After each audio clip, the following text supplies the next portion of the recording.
Welcome to the Travelman Podcast. I'm your host, Ben, and if you're joining me for the first time, then I say a huge thank you to you. And if you're a returning listener, then I say thanks for listening.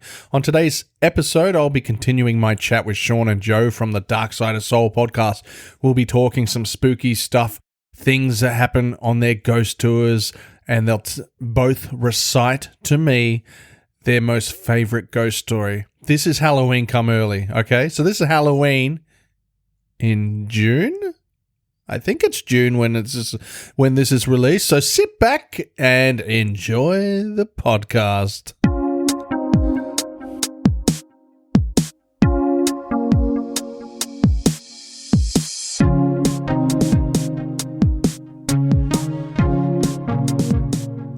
I must ask you guys, considering we're still talking about spooky stuff now. So, what's the spookiest thing that's ever happened on a ghost tour with you, Joe, and with you, Shawn? So, if you could both answer separately.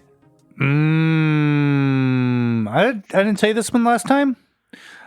I'm not sure if you did, but all right. I finished my say tour. it again anyway. I finished my tour at Gyeonggi Palace, which is pretty much empty, abandoned at night. It's really spooky. Even the lights there have this hazy glow to them. And so we're sitting on the stairs of the palace, and I'm telling the history of the palace and why it's the most haunted palace in Korea. And I finished the tour, and then I mentioned that over the years, we've had a few clairvoyants claim that there's a woman who follows us to the bottom of the stairs, but she won't go any further. She just waits for us at the bottom of the stairs. And that whole night, we had this British guy who was a clairvoyant, and he was very jumpy. He was always nervous about everything. And when we were at Gyeonggi, he was like, "We shouldn't be here. I'm feeling some bad vibes here, really bad." So I'm sitting next to him, and I'm telling them about the woman at the bottom of the stairs, and he's taking pictures. And he hands his camera over to me and says, "What's this?" And he shows me a picture of a lamppost at the bottom of the stairs, and there's an outline of a woman underneath the lamppost. So creepy. Yeah, that's right. I remember you did mention something like that, and I think I said, you got to find that picture. And then you said to me, I think, that he may have had it deleted or he lost it. It's always the case, isn't it? When you've got proof of ghosts or aliens, it just deletes or you don't have it anymore. He sent me the wrong photo. You have the photo. Yeah. No. He sent something that might have been like glowing orbs, and I go, no, that's not the photo of the woman under the light. That's not it. Yeah, it was freaky. It looked like Poltergeist. See, the problem is there's no evidence, is there? There's no evidence of ghosts. I mean, there is some evidence of poltergeist activity, especially when you come into the house and there's knives in the wall and there's a hammer stuck in the window and there's a chair in the roof. Someone's not been answering his text. I have it. I have the photo. Oh, did he send you the wrong photo? Because the photo I have is the one that you gave me, but he sent you the wrong one. I see. And Shawn, what's the spookiest thing that's happened on your tour, or that spooked you out? I don't think I've ever been like full on spooked out myself on the tour, but yeah, I think a lot of the cases, again, Gyeonggi, the palace Joe was just talking about, that kind of seems to be the center of any kind of alleged experience people have on the tour. And it does have a long history of allegedly being haunted and things like that. And we talk a little bit more about that palace on one of our episodes. Angels Demons is that the Mulberry Palace? That is the Mulberry Palace. That was the name given to it by the Westerners. Yeah, sorry, I was going to ask you about the Mulberry. So, Shawn, the Mulberry Palace, which is what's the Korean name for it? Gyeonggi. Gyeonggi. Yes. So is Gyeonggi the palace you take your tour right at the start? Yeah, that's right. Yeah, you were there when you came on my tour. Yep. I was there. Yep. I was there. You were hugging me. You were saying, "I'm so scared, Ben." Can you take over the tour? Don't you remember? You don't. Yeah. Yeah. So that was it, eh? Yeah, is that palace. Yeah. Yeah, that's right. Yeah. I saw people, Yeah. Did dark figures walking around. Yeah. I just didn't want to say nothing. But yeah, that is where people anyway have allegedly see things and experience things. Probably the creepiest thing that happened was now it's almost over a year ago now. It would have been a year, January, maybe early January past. There was a mother and son from Australia, in fact, on the tour. It was just the two of them. January is not a big season for us, so the tours are often small. And the son wasn't a kid; he was a young man. He was like in his mid-20s or something. So the mother was around 50, late 50s or something. And just as we stop at the gate, the front gate of the palace, which is called Hunghwa Mun, I have the guests stand in front of me, and then they can see the palace grounds behind me. And I do a little introduction there. And just as I started the introduction, the mother jumped. She jumped from her left side to her right side, and she was, she looked over her left shoulder. And she did it very quickly. Oh. And she did it so quickly that it startled me and her son. So, of course, her son was worried. He's like, "Mom, are you all right?" And she's like, "Oh, I'm okay. She apologized to me. She said, "I'm sorry. Just continue, please." So I did. I went on and I continued my introduction. At the end of that introduction, just before entering the palace, I mentioned how there have been people who have said, sometimes clairvoyants, people have said that there's the ghost of a young Korean woman at that gate. And I had two alleged clairvoyants from Ireland on my tour, I guess back in November, who also said the same thing. So when I got to the end of that introduction, I mentioned that people have claimed that there's a ghost of a young woman at that gate. That mother from Australia, her eyes went wide and she looked at me and said, "I'm not joking. Just as we stopped here and you started to speak, I saw a young Korean woman peek at me over my left shoulder." And that's what caused her to jump. Oh my God. And that's what caused her to jump. That's creepy. And she's a skeptic. No beliefs. Geez, And she's a skeptic. Yeah, no, didn't believe in ghosts. Just like I think most people don't believe in ghosts. I think has an interest. Yeah, it's for fun. It's just for fun. Yeah. This is kind of icing on the cake for us that we have these experiences on the tour because it gives us more stories. We were not planning this when we designed the tour. We were not planning on these little incidents. I was just putting together some stories and places. Joe, you sound like you're talking from the toilet. Yeah, you sound far away. Yeah. Oh, okay. I'm leaning back in my chair, but I do have my microphone next to me. Do you? What is it, like a 12 feet away from your chair? Is it still sounding that way? No, it sounds better now. I'm just giving you shit. I know. I'm a very strict guy. I want you to sound the best that you can sound. Yeah. All right, I'll go. Very naughty sometimes. Fillet my microphone. You get on that, boy. Like I'm eating this microphone. Yeah. What was I saying? Yeah, we weren't planning that. We weren't planning that at all. Yeah, the kind of creepy stuff. There are some tours though. They got some people jumping out of bushes and stuff. That's so crap. Those tours. Yeah, they're very very cinematic. Not cinematic. They're very kind of. It's a different thing. Yeah, it's just fake. There's no authenticity in that. But some people want that. In fact, one of our few negative reviews came from someone that was disappointed we didn't have people hiding in the bushes. What? You can't. Oh my God. Oh, Shawn. Last tour, I didn't mention that. Spot the Urinator. Playing that game again. Oh, okay. Okay. You'll have to tell Ben's listeners there. Yeah, go on. There's a game we play sometimes called Spot the Urinator. You don't win anything, but it's fun to play. And yeah, we did. We were just walking and just in a crowded place. Guy just peeing in front of everyone. That's normal. That's Korean hospitality. Welcome to Seoul. It wasn't in a dark area. It was in a well-lit area. He's just peeing in front of everyone. Wow.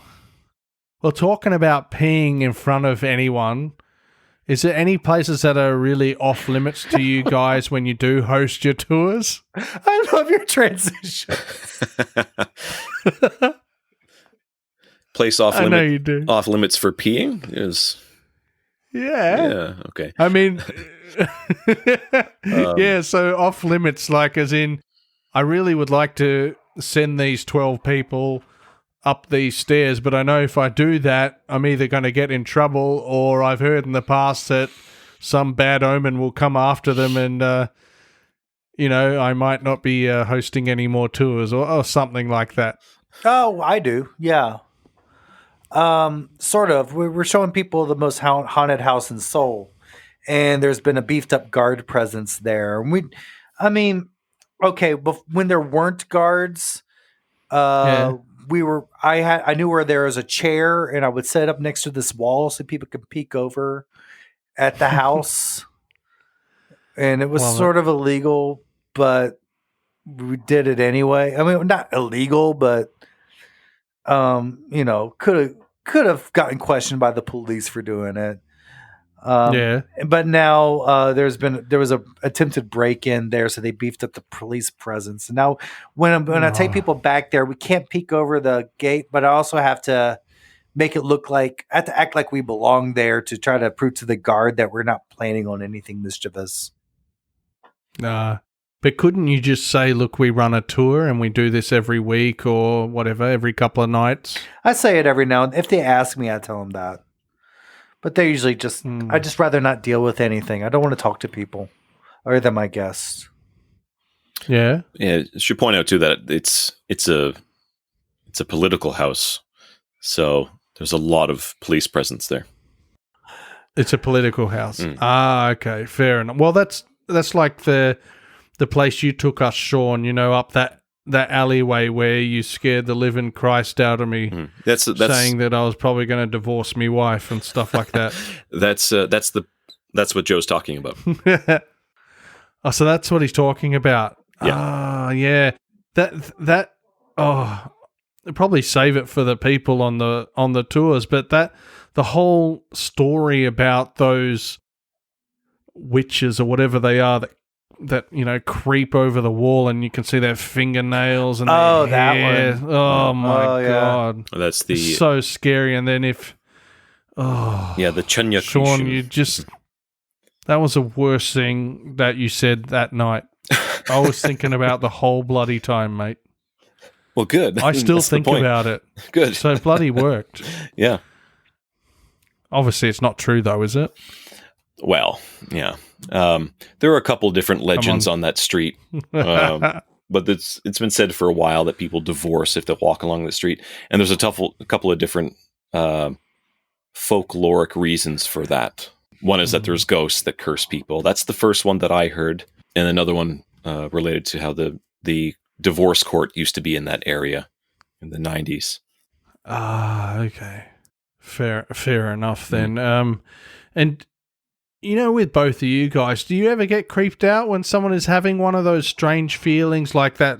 Obviously, you said you got creeped out with that woman that was on your tour, Shawn, when she looked around. Or do you guys get creeped out when someone said, oh, look, I've got some premonition or I can see something, or, does it creep you out, guys? Or not really? Or you just go, oh, well, that's just people. They can believe what they want. I don't think I get creeped out. That story that I shared just a couple of minutes ago about that woman who had allegedly said there was a ghost peeking at, or a young Korean woman looking at her over her shoulder. She was genuinely scared. She saw something. Oh shit! But I don't. I don't venture to try to explain it. I try to say, it's a ghost, and I won't say that she's mistaken or she was acting. She was genuinely scared. You can tell. Yeah. So I think another thing I found really interesting, and I think this seemed to be less supernatural. It kind of just made me a little bit feel bad for the person. There was 3 young Norwegians on the tour with me several months, a long time ago. I think it was back in maybe late summer. And we passed through the palace, Gyeonghee-gung. And as we leave the palace grounds, I usually share with people some of the past experiences some people say that they've had. And I've started recording the experiences. Oh, wow. So with the plans to release a book as part of our brand, saying once I get enough experiences recorded and put together. That's a good idea. But these 3 young Norwegians, so we stopped just as we leave the palace grounds, and I let them know some of the interesting cases that have occurred there while on tour. And then I'll ask people, it's like, so did anyone experience anything strange happen to anyone? Because I want to get more cases. I want to record things, Yeah, for sure. And one of the young women on the tour said, the whole time that we were walking through the palace grounds, she felt, and these were her words, an immense sadness. And then she broke down and she started to cry. And I mean, ugly crying, a full, hard cry. Oh, really? Yeah. And there was just the 3 of them on the tour, and they were all together. And I asked if they wanted to stop. And, the 2 friends asked the one who was crying, he's like, how do you feel? She's like, no, I want to keep going. I'm enjoying it. Just, I was overwhelmed with this feeling of sadness. Oh. So, and she said she wasn't didn't really believe in any of it. Not a clairvoyance or anything like that. Just she couldn't shake a feeling of just being utterly sad. So that didn't creep me out so much as made me sad. Yeah, that's fair enough. I can understand that. Totally, because you feel like you've made her cry, Yeah, well, yeah. But yeah, I guess it's the, you're having empathy for somebody and they're feeling sad. Yeah, absolutely. So that's the only time I was ever really kind of full on moved. Yeah, I'd say by an experience that people say they've had on the tour. Okay, so we're coming up to the end of the podcast, but there's one thing. I'm going to ask you some questions at the end, some final questions, Shawn. So I think I've already asked Joe these, and I've never asked you these final questions. But I did want to know if you guys still... Oh, hello, Joe. Thanks for joining us. I don't know where you go, but you just disappear for like half an hour sometimes. I'm here. I just don't want to talk over Shawn. Here. Oh, that's so cute. You guys have such a beautiful relationship. He nudges me every morning. I know he does. I can tell. So, what's the scariest and supposedly truest ghost story that you both know and that you could recite on the podcast tonight before I go for final questions? Oh, yeah. Okay. Joe, you want to go first? Don't. Oh, well, I'll go first. I don't know. I'm trying to think of one. No, that's an easy answer for me.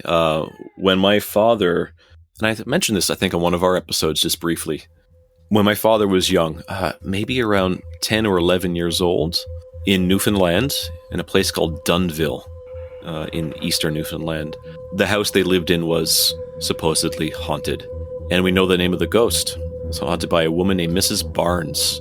And she died in the home. And it was being rented out. My grandfather rented that home because he had to work in that area. And allegedly her ghost was not very happy about other people living there. Now, the story's they were in the house for, I think, about a month. So it's a bit too long to share the whole thing, all the experiences. But a couple of the things that they experienced was, for example, there was several nights when my father and his twin brother, my father's twin brother, my uncle, this is back in the late 40s, so they slept in the same bed. And they said several nights a week they'd hear footsteps walking along the hallway, and the footsteps would stop in front of their bedroom door, and the doorknob would turn. The door would open a crack, and then that's it. And then that'd be the end of it. So first time it happened, they thought it was their mother, maybe kind of peeking and checking on them. So they asked her the next day, they're like, why did you open the door last night? And she just didn't know what they were talking about. That happened several times. One of the last things that I remember my father and my uncle and my grandmother, although my grandmother mostly refused to talk about it. It still scared her. I think one of the last things that happened was my father was in the backyard of the house, the back garden, and he was cutting wood. Or we say in Newfoundland, he was claving wood. He was cutting chunks of wood for the kitchen because my grandmother was baking and cooking and stuff. So he had to go out and cut wood, and he bent down to pick up the wood, and he was putting the bundle in his arm. Had his left arm. My father was left-handed. Anyways, he's got one arm tucked in, and he's lifting the pieces of wood and piling them in his other arm. And he had his head down. He saw a pair of legs walk past him, and he thought it was the neighbor. And he had this big pile of wood, so he didn't kind of look up. He just said hello. And there was no reply. But he didn't think anything of that because she wasn't a very friendly woman anyway. She never replied when you said, especially the kids, when they said hello to her. So he heard the kitchen door, the back door to the house, which went directly into the kitchen. He heard the door open and close. So he picked up the wood, walked in to give the wood to my grandmother, and there was no one else in the kitchen. And so my father said, "Who is that who just came in?" My grandmother said, "No one came in. What are you talking about?" And that was one of the last things that happened before they finally decided to leave the house. Wow, that's like The Conjuring. yeah, right. Yeah. Canada's The Conjuring. Yeah. Well, the story was published in Reader's Digest. Yeah. There's more to it. That's a long story. Oh my God, that's a great ghost story. Mm-hmm. Joe, surf. All right, I'll do one. It's not. I mean, I don't have a personal ghost story. This is one I got from. This is on a K-pop blog. K-pop blog. I love it. Yeah, do you see where I do my research? Yeah, I can tell. K-pop only and Wikipedia. Yeah, good old Wikipedia. Good old Wikipedia. It's the best. This TV crew was filming a TV segment.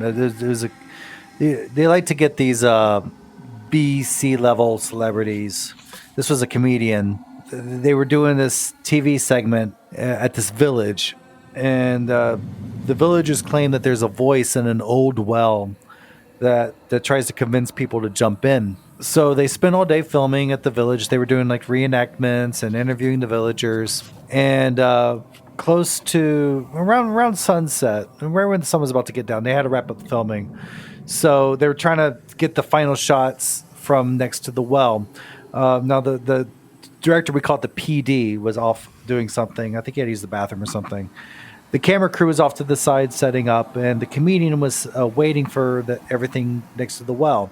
If you've ever done TV, it's a lot of that. It's a lot of setting up and just waiting for stuff to happen. So while the comedian's waiting next to the well, his phone rings, and it's the PD, the director. And the director says, hey, let's do one more scene, this final scene. Let's try it with you. Let's try it with you inside the well. And the comedian says, let's not. And the director says, come on, I think it would look really cool to do that final scene from inside the well. And the comedian says, I don't think it's such a great idea. And the director said, oh, come on. It'd be very easy. It would be perfectly safe. We'll just get you in. We'll get you out. We'll wrap up, and we'll have Samgyeopsal and soju. And the comedian says, no, I'm not going to do that. And he hung up the phone. Well, they did shoot the final scene, but not from inside the well. Wrapped up.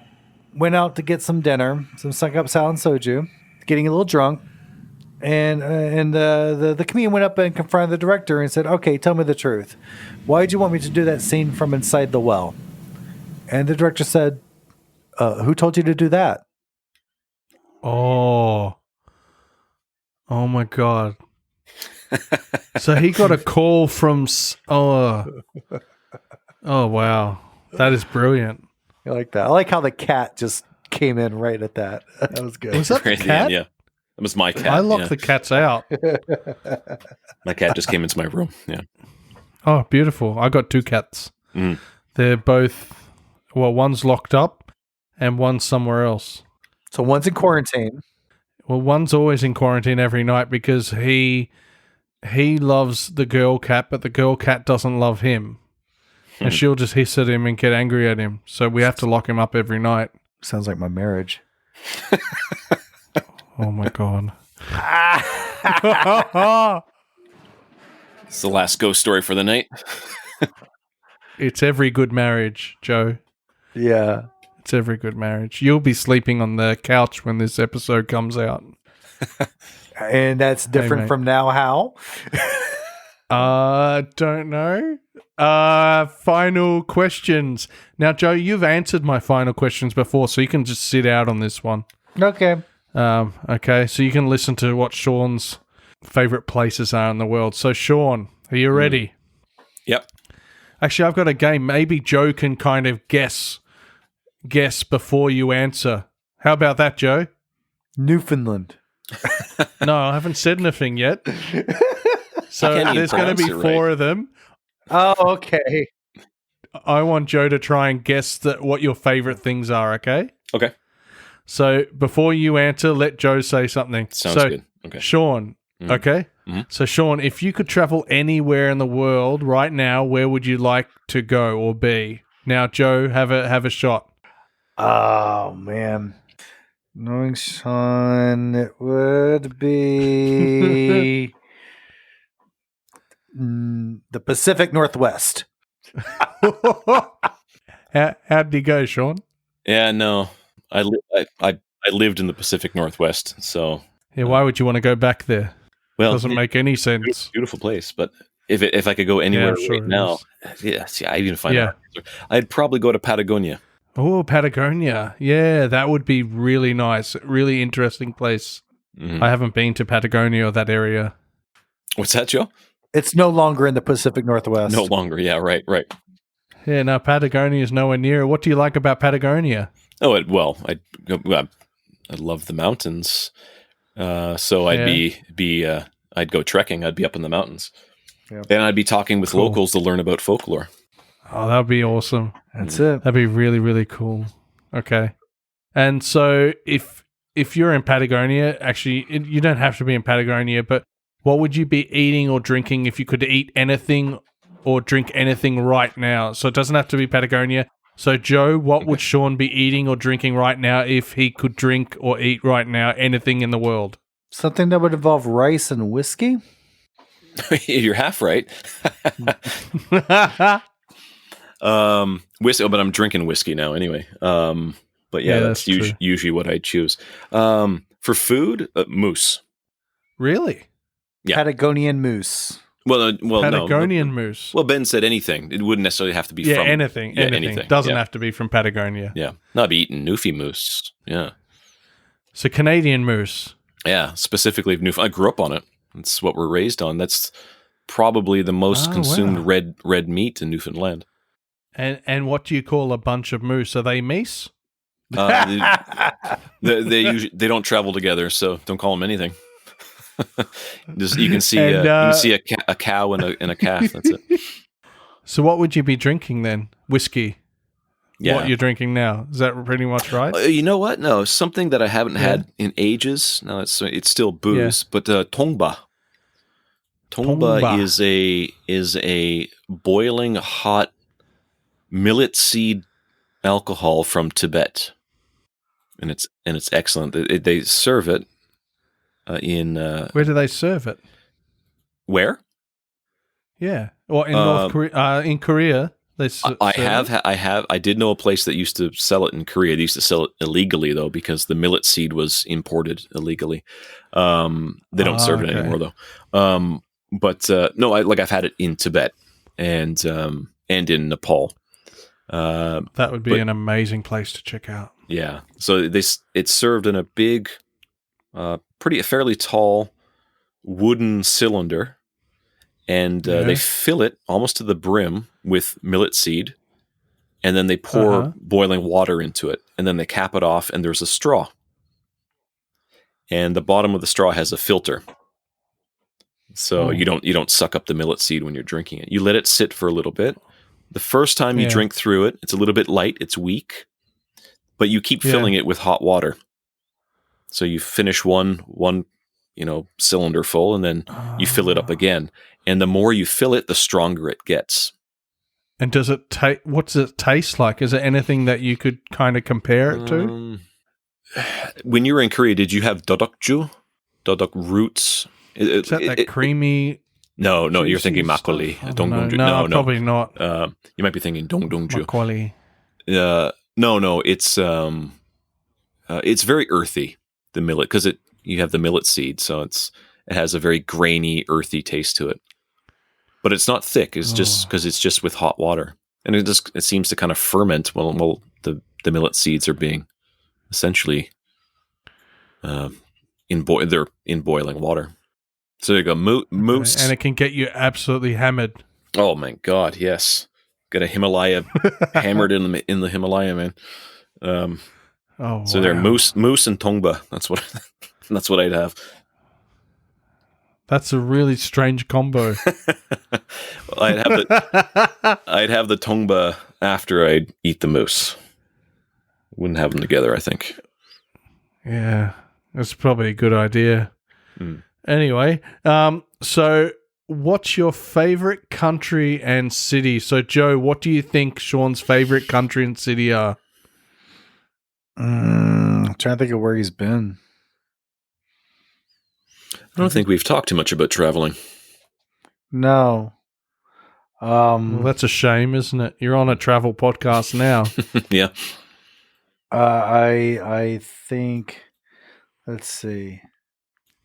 His favorite country is Laos, and his favorite city is Ashgabat. They're two very weird choices. Both wrong. Favorite country. Probably. I'd probably say Nepal. Cool. Yeah, and that's a different one.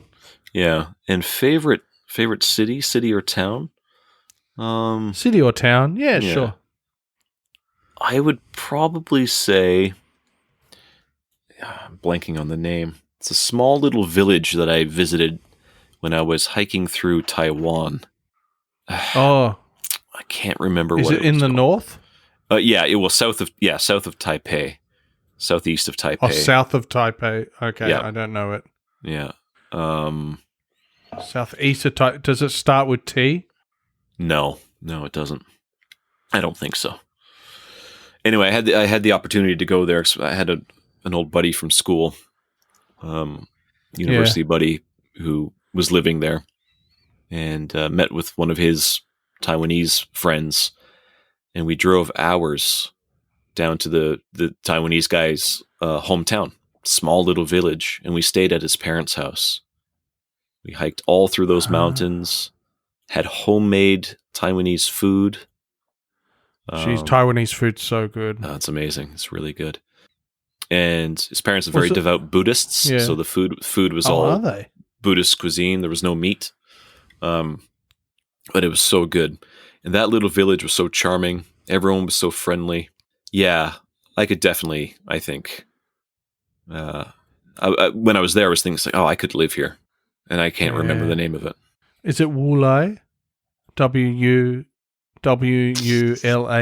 Wulai? No, I don't think so. I'm going to have to message you later. I'll ask my friend. I'll message you back. Yeah, no, that's cool. That's cool. And a final question for tonight. What country or city has surprised you the most? And guess where this question came from? It came from Joe. Joe actually made this question up on the spot because I think he wanted to answer a question another question. So I added it now to all the questions that I ask people. It's always something that I ask, and I should really call it Joe's question. So Okay. Joe, Yeah. what city or country do you think surprised Shawn the most? Mali. No, Mali. I've never been to Mali. Definitely wouldn't mind going. I don't know where Sean's been. Yeah. You know what? Yeah, a Korean answer. Sagwipo in Jeju-do. Sagwipo in the south of Jeju-do. Jeju-do. Yeah. Oh, wow. Yeah, that really surprised me. Jeju-do is a beautiful place. Nice about it? There's a lot of history in Sagwipo. Yeah. Sagwipo, yeah. Yeah, it's just again it's really charming, really great restaurants, a lot of culture there. It's very slow. It kind of reminded me of my hometown a little bit, my home province in Canada. Newfoundland. In Newfoundland, yeah. So kind of slow, and very, very charming. Again, a place that was like, oh, I could totally live here. And I almost did move to Jeju-do years ago, but I couldn't find work, so I didn't go. Ah, okay. Yeah, so Sagwipo. Oh, yeah. Sagwipo. Yeah. Amazing. Yeah, I'd really like to Amazing. spend a year in Jeju. Yeah. Yeah, I love Jeju because of all the face masks, believe it or not, fellows. Yeah. We have lots of face masks here. Yeah, I know. I love them. Can you guys send me face masks? We have restrictions, actually. Right. No, you don't. Yes, we do. That's a lie. No, we couldn't send masks to my family in America. We can only send No, I don't cloth mean those masks. Oh. I meant masks that I put on my whole face. So before I go to bed, and then I whip them off, and I feel like a fresh little baby. Oh, those And masks. go to sleep. Oh, Those masks. Beauty masks. Beauty mask. Come on, get with the project. So Joe and Shawn, considering we're going to get with some projects. Now, if we want to follow any of your projects, how can we contact you guys? that was the smoothest transition you've done yet. Thank you. Darksideofsoul.com. And everything is Darksided. Okay. You can get to everything from there. Okay. So you wouldn't tell anyone to go to zenkimchi.com? Well, I mean, we're focusing on dark side tours. Yeah, I know, but I'm just saying in general. I mean, KoreaFoodTours.com, Instagram, Dark Side of Soul, Facebook.com/Dark Side of Soul. You can find our podcast on Spotify and Apple Podcasts everywhere. It's Stitcher. on every Stitcher. It's on every directory you can think of. I'm pretty sure. I'd made a mistake on my other podcast saying you can find it on Shopify, but that's not it. Shopify is not anything. That's why. You mean Spotify? No, there is a Shopify. Is it? And what do you listen to? Shopping stuff only? No. It's an e-commerce application. Oh, okay. The reason is I was setting up a Shopify account for my brother's pizza business, and so it was on my brain. Right. You had a brain fart. I have them all the time. And if you guys want to know how to follow my brain farts, you can follow me at travelmanpodcast.com, travelmanpodcast@gmail.com. I'm on Twitter as TravelmanPod, at TravelmanPod. I'm on Instagram, TravelmanPodcast, and TravelmanBen. I'm on Facebook. I've got a page and a group set up there, Travelman Podcast, which both Joe and Shawn follow, I'm sure. Yes. They love that group. Yes. Always commenting in that group. Like, I just can't get them to stop commenting. Amazing. They love it. But thank you very much, listener. Thanks to Joe and Shawn for coming on the podcast and talking a bit of Korea, a bit of ghost stories, but I'll probably end up calling this podcast Patient 31 because it's got a really cool ring to it. And then people will go, what the hell did he mean by Patient 31? And then they'll see that there was like about 2 minutes of conversation about Patient 31, and then Patient 31 refers to nothing else in the podcast. I love throwing people off.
Awesome. You guys are awesome. You are my Korean boys, my Korea boys.